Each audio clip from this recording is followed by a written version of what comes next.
Bienvenidos a su programa Geopolítica 2.0. Hoy vamos a tratar el tema que sacude la información a nivel global y es la séptima cumbre de las Américas. Como quiera que la séptima cumbre de las Américas es la cumbre de un conjunto de estados, obviamente está implícita en el discurso el concepto geopolítico, por cuanto como cumbre es una reunión en la cual participan los jefes de estados y de gobierno presentando propuestas, las cuales responden a su vez al interés nacional de cada uno de estos estados. Esta séptima cumbre de las Américas es una especie de cumbre que va a tener o que tiene un impacto y que va a generar un conjunto de situaciones como por ejemplo la inclusión de Cuba. Cuba, un país quien estuvo 54 años ausente de este tipo de escenario regional por cuanto fue excluida, no expulsada, excluida en los años 60 por motivos que el gobierno cubano, encabezado por su gran líder, el carismático Fidel Castro, enajenó la posición que tenía Cuba en el hemisferio a un factor extracontinental,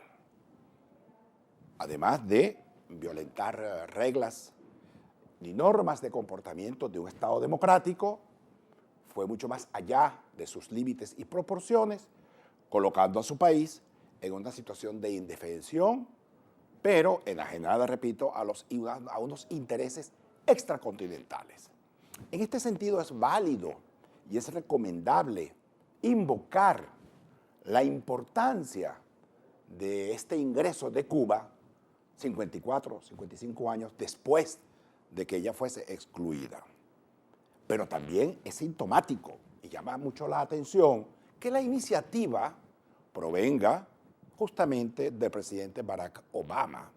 quien en diciembre, en conversaciones que tenían mucho tiempo transitando, acordó con el presidente Raúl Castro vía telefónica, cuestión que dieron a conocer a través de los medios, cada uno con unas declaraciones, la necesidad pues de restablecer las relaciones diplomáticas. Uno dijo que en términos civilizados teníamos que discutir y encontrar con un diálogo las relaciones entre Cuba y Estados Unidos, dijo el presidente Raúl Castro. El menor de los Castro restablece las relaciones con los Estados Unidos, relaciones que fueron rotas por el mayor de los Castro, por el Fidel. Y por el otro lado, Obama, Barack Obama, el primer presidente de origen negro que ocupa la primera magistratura en los Estados Unidos y desde la Casa Blanca formuló una tesis de Einstein diciendo que si tú querías resultados distintos, tenías que dejar de hacer las mismas cosas que siempre hacías. Por razón por la cual, dijo, 50 y tantos años de embargo no modificaron en un ápice la estructura, llamémosla terrorífica, de un Estado que ha encontrado diversos momentos de mayor crudeza o de menor crudeza, pero ha sido un régimen que ha estado movido, pues, o motivado por un conjunto de posturas poco cónsonas con el espíritu democrático. Quizás la apertura, en este caso, de esas relaciones van a servir, pues, de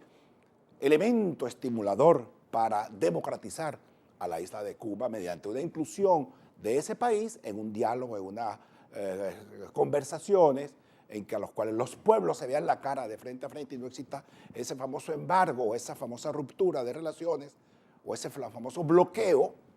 sino que por el contrario, vamos a irnos conociendo, pero hay que advertir que ese proceso tenía tiempo llevándose a cabo. Ese era un proceso que, como hemos dicho en otras ocasiones, fue un proceso que se inició el mismo día que se rompieron las relaciones. Dijimos que el Che Guevara en el año 62 fue a la reunión en Punta del Este, en Uruguay, se presentó a negociar con la delegación norteamericana la posibilidad de restablecer las relaciones diplomáticas. Llevó tabaco, ron, se convirtió en un gran comunicador por su posición tan carismática, más sin embargo, para expresarlo en esos términos tan de moda hoy en día, los sectores radicales, es decir, el talibanismo de parte y parte, impidió que estas relaciones se llevaran a cabo. Pues bien, estamos en abril de 2015, pocas horas faltan para que se dé la campanada y se abra, se inicie, se dé una apertura a la séptima cumbre de las Américas, institución que fue creada años atrás en el marco de lo que establecía la Organización de Estados Americanos. Esta es una cumbre que, si bien es cierto que Cuba fue incorporada mediante la suspensión de esa medida excluyente de 1961-62, en el 2009 la OEA en pleno decidieron levantar esa exclusión y Cuba aceptó, no se ha incorporado porque ya no ha querido. Pero el caso es que este es un primer paso porque esta cumbre, la Cumbre de las Américas, que forma parte del esquema de integración en el marco de la Organización de Estados Americanos, le está abriendo las puertas para que ingrese. Y en efecto, Cuba advirtió, Raúl Castro, que si somos invitados, asistirían, con sus principios en la mano, pero que asistirían, con un lenguaje de altura, de elegancia y de ponderación, cuestión que están haciendo. Hoy en día, Cuba es la gran vedette, igual que Obama. Esta séptima cumbre ofrece la posibilidad para reencontrar a estos dos históricos enemigos en una posición totalmente distinta. En tanto que Venezuela, acusada pues por el gobierno norteamericano de violar los derechos humanos, de participar en actos de corrupción, de atropello a la libertad de expresión, es decir, de salirse de los cauces normales de un régimen democrático, convirtiéndose de alguna manera en una posición, asumiendo una posición muy incómoda, que un proceso mediático malinterpretó una proforma que existe en los Estados Unidos cuando quieren sancionar a un grupo de individuos o a un determinado país mediante la fórmula es una amenaza para la seguridad de los Estados Unidos. Evidentemente dijimos que la expresión como tal era un poco exagerada, pero sin embargo hay que reconocer que el gobierno venezolano ha tenido posturas que, como se dice en el viejo adagio, la mujer del César no solo debe ser cara y pura, sino que debe parecerlo. Es decir, Venezuela, por mucho que invoque a cada rato, a cada instante, la Constitución, tiene que comportarse democráticamente. Ante esta amenaza, ante este decreto, el gobierno bolivariano de la República de Venezuela prefirió huir hacia adelante. Con ello, utilizó un lenguaje mediático, hiriente, pugnaz, grosero, altanero, procaz, lenguaje que, por cierto, Cuba en ningún momento lo utilizó en los momentos más duros que tuvo de enfrentamiento con los Estados Unidos. Venezuela, repito, que ha sido un país tradicionalmente enraizado pues, en una conjunción de intereses comunes con los Estados Unidos de la noche a la mañana, vamos a decir un poco más exacto, desde hace 15, 16 años, vive un permanente proceso de tensión, de tirantez con los Estados Unidos, hasta el punto que no hay embajador ni en Washington ni en Venezuela. Y la situación se torna cada vez más difícil. Y con esta medida que acaba de proponer el presidente Obama, que por cierto, felizmente acaba de llegar el representante del Departamento de Estado, Thomas Shannon, un viejo conocedor de la realidad venezolana y de la realidad latinoamericana, vino simplemente a advertirle, a decirle al gobierno venezolano que Venezuela no era ninguna amenaza, como en efecto no lo es. Más sin embargo, Venezuela tiene que comportarse de conformidad con lo que establece la Carta Democrática, con lo que establece el acuerdo del Tratado de Roma, con lo que establece un elemental sistema democrático en el cual los límites y las proporciones estén bien establecidas. Basta recordar pues, el ejemplo de que Felipe González y un conjunto de expresidentes y exjefes de Estado, si bien es cierto, no ocupan ese lugar en las magistraturas, tienen un peso político muy grande como personalidades, Piñero, Tabaré, Felipe González, de México, de otras partes, Aznar, cuyo peso político tiene que llamarle la atención al gobierno y procurar salir de este pantano radicalista en el cual está inmerso el país mediante la conjunción, mediante la liberación de los presos políticos, presos de una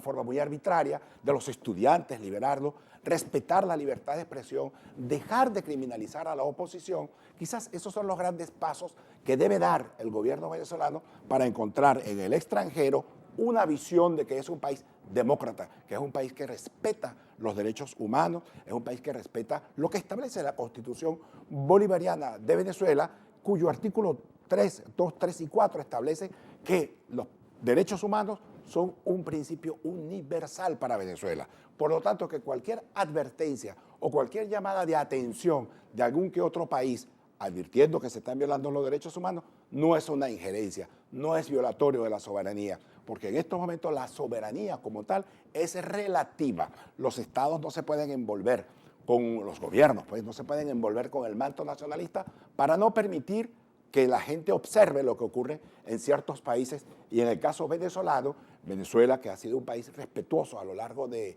su existencia del derecho humano y que ha sido un ejemplo